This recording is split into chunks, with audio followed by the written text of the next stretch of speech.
What's up, everyone? Seth with the Desires Ignite YJO here, and today we're doing a little bit of a different video. I know we have an Instagram stuff where I post some cool stuff I own, so I figured I'd do a video. Most of it's Yu-Gi-Oh related, some of it's not Yu-Gi-Oh related. But yeah, so if you want to see more types of videos like this in the future, let me know. Like, comment, subscribe, find a CG player, YouTube, Instagram, all that fun stuff. I'll also be doing an updated Fire King Dogmatica deck profile for the current format for those of you that don't want to play the Simple Spoils package and or can't afford it. So, we'll go ahead and start off with some cards, guys, and I'll kind of go over why some of these cards are my favorites, or really why they mean a lot to me. So I guess first and foremost, start things off, we'll go to my very, very first Yu-Gi-Oh card. I have had this card since 2002. It is still the same card, and I've kept it all these years, even when I've had to sell most of my stuff to pay bills or, other stuff. So that is an SDK Blue Eyes White Dragon. So I acquired this at a NASCAR race. I was allowed any souvenir I wanted. So we went to a little strip mall, me and my mom and a friend of hers from work. And they had a toy store. Obviously, me being slow, I was like, oh, I want to go in. And there behind the counter, they had the starter deck Kaiba and starter deck Yugi. So I pointed at my mom and said, I want that. She's like, want what? So I pointed at the structure deck. I said, I want that for my souvenir. She's like, you sure? Because I could have picked, an $80 die cast card, whatever. I wanted the deck. And I kind of sold it to her like, the deck's only $10, will save money. So here I am in 2024 now, still playing, buying cards, trading, all that fun stuff. So like a lot of people are still in the game from day one. Who would have thought something so small back in the day would get us where we're at now. And what was really cool was we got back to the hotel and there were other kids playing Yu-Gi-Oh in the lobby, and so I disappeared and started playing with them. So that's why that card's so special to me. So the next card is we have an LOB Gaia the Dragon Champion. I think this is a reverse secret rare. I'm not 100% sure. I know the secret's different in a couple of different variants. This isn't in the best condition, but still, this is really nostalgic, so I keep it. And next, this card is beat up too, but it's also signed. It's a Machina Fortress. I picked this up in a collection about forever ago, and then I traded my friend, and then he sold me his stuff. I can't remember who signed it, but it's signed. If you know whose signature that is, let me know. And then next, this is kind of the stuff I've known for, at least at my locals. And unfortunately, I had to sell the deck because the card needed tires. And I'll kind of go over why this deck is very, very special to me. I have a first edition Mermail Abyss Lindy. My teammate Nick actually picked this up for me because he loves me and knows I'm trying to rebuild the deck max rarity. For those of you who've been here since day one or know me for years, knows Mermail is my absolute favorite deck and how gorgeous it is in max rarity. So the story behind Mermail is, in the Mermail group, I was called the Mako Tsunami of the group because I did have a dad that liked to fish, and unfortunately he lost his life to addiction. So everyone's doing fishing tattoos and everything else, so I want to do something unique to me, so I max prioritized my favorite deck, which is Mermail, because everyone knows Mermail's about Atlantis, fish, sea serpents, stuff like that. So it was a good fit. I had actually taken a hiatus from the game, and my first tournament back was being held by a Facebook group, and it was called Galactic Domination. Didn't really have anything else to play, so I took Mermail, and I actually ended up getting first place. I won it with Mermail, and it's nothing crazy. It's a custom-made plaque with my name written on it, but still, to me, it's cool just because I won with Mermail. It was my first one back since my dad died, and what the deck meant to me. So This is cool. I'll keep this forever. I know it's not like a Konami official plaque, but you know what? To me, it's cool as hell. So, there's that. All right. And then next, one of my more recent pickups, I have a Pharaoh Rare Obelisk the Tormentor. Obviously, this is from the first run of Pharaoh Rares that it's kind of hard to see the hieroglyphs because they put them behind the card. There you can kind of see them. In the newer ones, they have it over top the artwork, so they appear much better. And then to go with it, I do have the Slifer the Sky Dragon. This one, you can really see the hieroglyphs. I did have a raw at one point, but times got tough and I sold it. I wish I still had it because now it's more expensive, and I would have had the complete set. And everyone loves the Egyptian God cards. Next, we have a Red Eyes Black Dragon from LOB.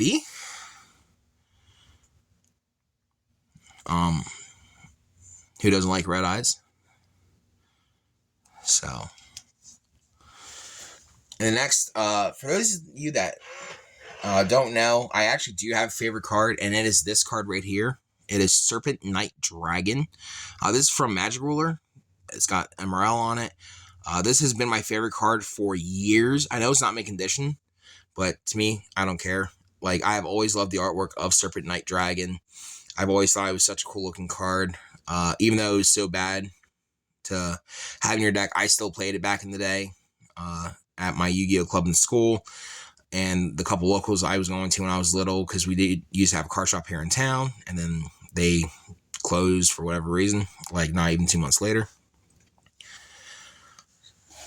And then next, we have the Steroid Destined Duelist Harpy's Feather Duster. This is what an original Prismatic Secret Rare looks like from back in the day. They did do Prismatic Secret Rares back then. Now they do them in Mega Tins, but back then they did them for video game promos.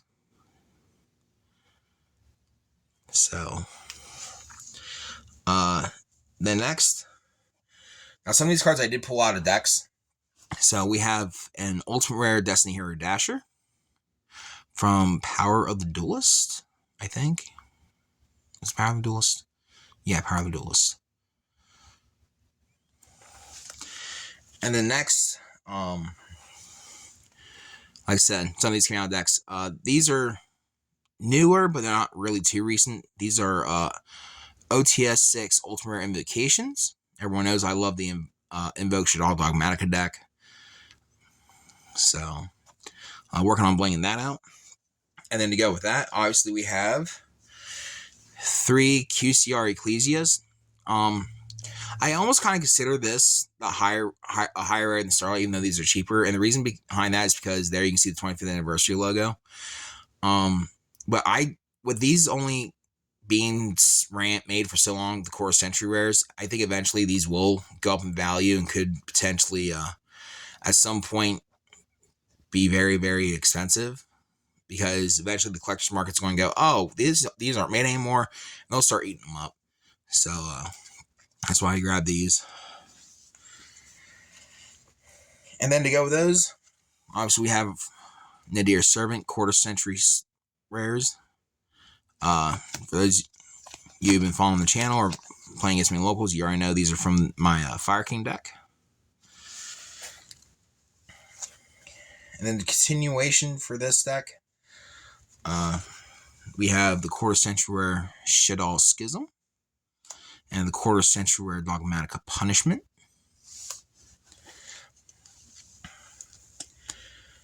And then we also have an unlimited Ultimate Rare El Shaddoll Construct, Quarter Century Rare Artemis. I picked this up last time I was at House of Cards. And then a Quarter Century Rare Entes. And then we have a Quarter Century Rare Dingirsu. And a Battles of Legend Crystal Revenge Secret Axicode Talker. I had to put this one in the video. I know it's nothing too crazy. But last year for my birthday, me and my fiance went to a card shop in Camp Hill called Fuzzy Wall. And we opened up packs for my birthday, and we pulled this. So, Obviously very special to me because me and my fiance pulled it, so obviously I got to play it in my deck. So that's it for the Yu-Gi-Oh cards, guys. I have some other cards from other card games. I did have more. I don't remember where I put them. Uh-oh. Yeah, see, I got too much stuff. Oh, I do have one more Yu-Gi-Oh card. I actually have two. So this is a Winged Dragon of Ra video game promo from an old Xbox game from back in the day. I don't remember the name of it. But this is the one I have. I don't have the Opposite Slifer yet. I'd like to acquire those in the future. Some of these are in hard cases because when we have our place later this year, there's little display stands you can buy that you can hang on your wall that once everything's in hard cases, I'll be displaying them up there. And then if you watched my Legendary Collection opening, when they did the reprint of it for the 20th anniversary, you already know which card this is because it's the only card I ever had sent off graded. But this is a LOB Blue Eyes White Dragon that I pulled here on the channel. Sounds get graded. It came back at 9. My buddy Rob helped me get this graded. There's like a very small, very, very, very small like ding somewhere on the back. It's either the back or somewhere here in the front. I can't remember.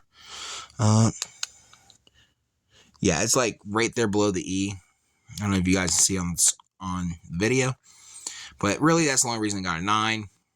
So I'm happy with it. It's probably the only graded Yu-Gi-Oh card I ever own. So, all right, now we'll move on to some stuff that is not Yu-Gi-Oh related,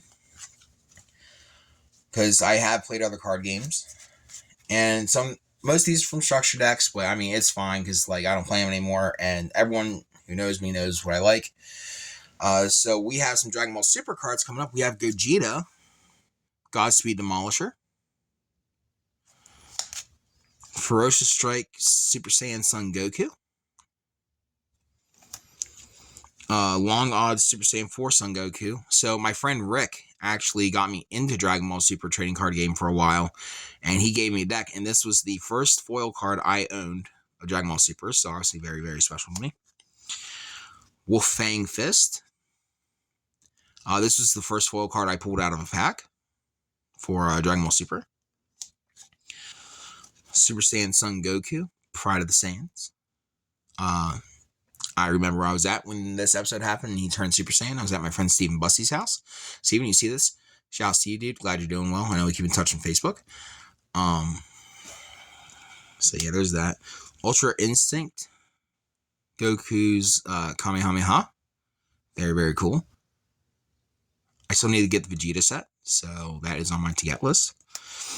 And then the only Digimon card in this is my Gallantmon from my structure deck. I do have another one somewhere that my friend Angel gave me. It's in cards somewhere. I'll have to dig it out. So, but yeah. So Gallantmon's cool. I love Guilmon. I love Season 3. So we'll go on to stuff that is I do have in the hard cases. Like I said, this is a crap. My pizza's done.